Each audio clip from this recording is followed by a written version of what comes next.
We just finished talking about why disciplinary literacy is important, and now we're going to talk about the how. How do we teach our students to read and write in our discipline? How do we get them to read and think like a historian? How do we get them to write a lab report like a scientist? And the first step in this process is reading comprehension. So let's take a minute and look at the article about reading comprehension that we read from the RAND report. If you have not already read this article, then it's okay if you want to listen to this video, but I encourage you to go back afterwards and listen to this video again. I'm not going to really talk coherently if you haven't read it. What I want to do is explicate it. So explain some parts and then expound on some of the other parts. So this is really intended to be viewed after reading. So when you go from our course Moodle to the linked web page of RAND, you can get the PDF file or the online file. All right, and we are just reading chapter 2. Defining reading comprehension. We define reading comprehension as constructing meaning. So what theory does that remind you of? What theory have we been talking about in our textbook? Constructivism. So this constructing meaning is very important in constructivism. And the constructivism approach to reading is that we are building knowledge as we connect it to past knowledge. There are 3 parts to reading comprehension. It's not just about the reader, though the reader is important. First, we have the reader, who is doing the reading. Next, we have the text. The text is the what. What are they reading? That may be online text. That may be a textbook. That may be an article you pulled from the News and Observer. And then we also have the activity. So why are they reading this, or how are they reading this? What's the purpose? Are they reading to learn? Are they reading to become informed? Are they reading to be able to do something? Are they reading to be entertained? All of these purposes are activities for which the reading is being taken part. Surrounding these 3 different parts of reading comprehension is the sociocultural context. So this reading does not take place in a vacuum. If I pick up a newspaper article from 1911, I may comprehend or I may construct a different meaning from that article than a person who read it in that time period. And that's because I am part of a society that is going on around me and influencing me at all times that I cannot escape. And I also have my own cultural beliefs and values that I bring to a reading. So even in the same time and place, we all may have a different rendering because of our cultural beliefs and values. All right, so let's first talk about the reader. The reader. In our context, we will be talking about students. So our student is the reader. The reader has 3 parts: the cognitive capacities, the motivation, and the knowledge that the reader brings to the table. So cognitive capacities is thinking. What's going on in the brain that we cannot see? Is the reader able to hold attention to the text? Can the reader remember what they've read? Are they able to break it apart and analyze it? Are they able to inference or read between the lines?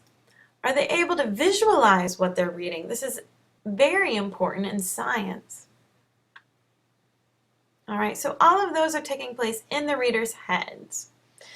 Next, we have motivation.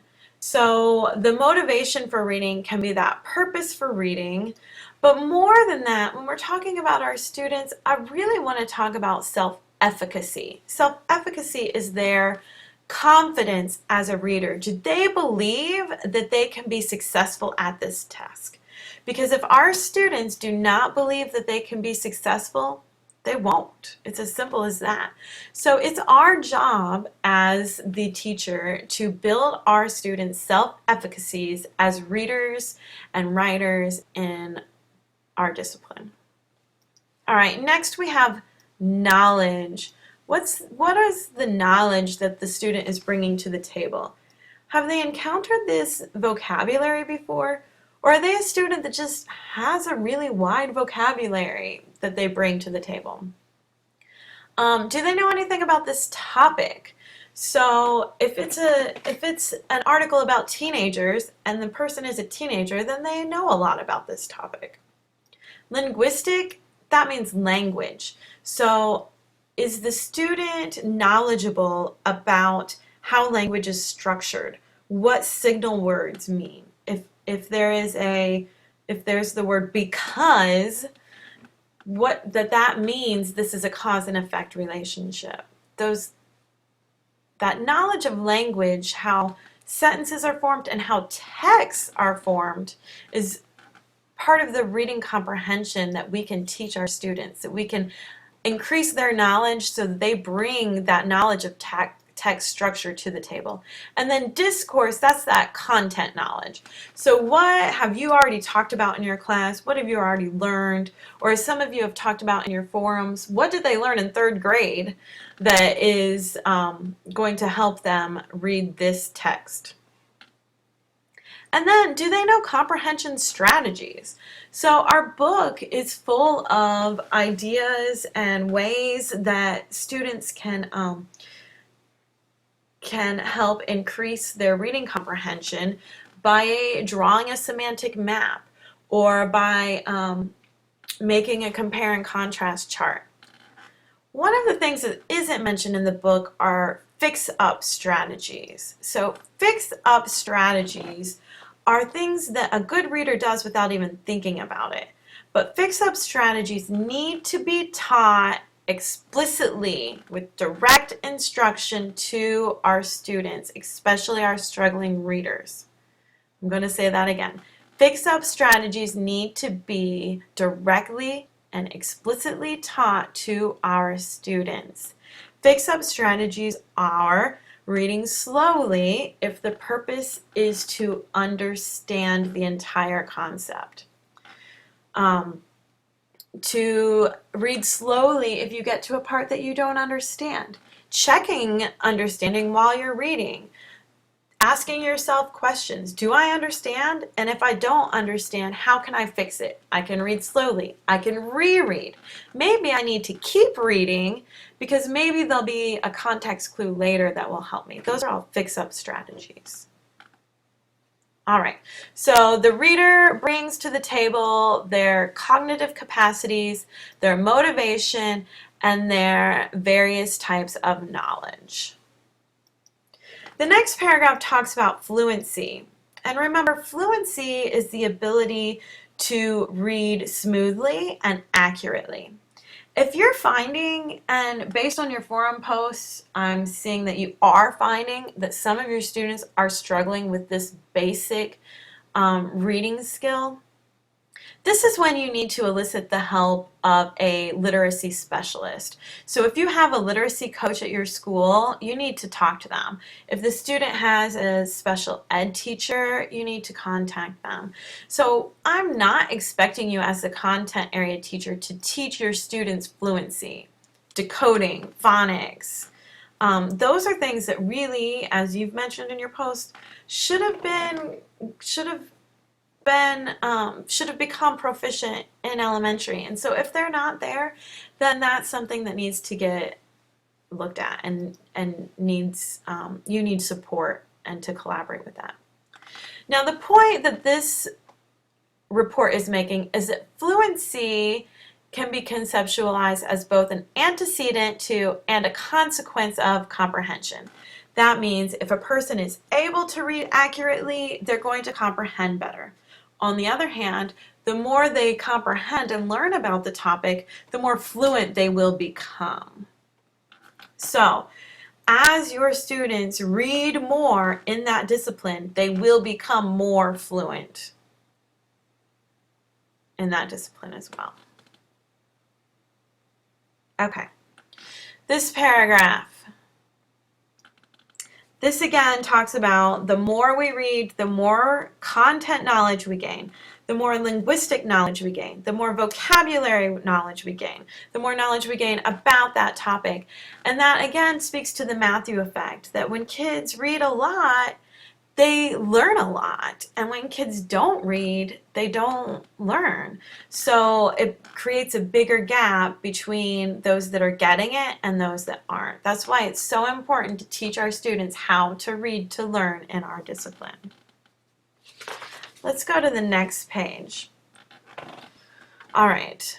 Although teachers may focus their content area instruction on helping students understand the material, an important concurrent goal is helping students learn how to become self-regulated, active readers. Let's stop there. Why? Why do we have to teach our content and how to become active readers? The reason is because most of what our kids are going to do in college and career involve being active readers. 80% of what a scientist does during the day is reading and writing. My dad's a farmer. You would think, well, he doesn't need reading and writing. He does. He reads a lot, and he reads for a variety of purposes. He reads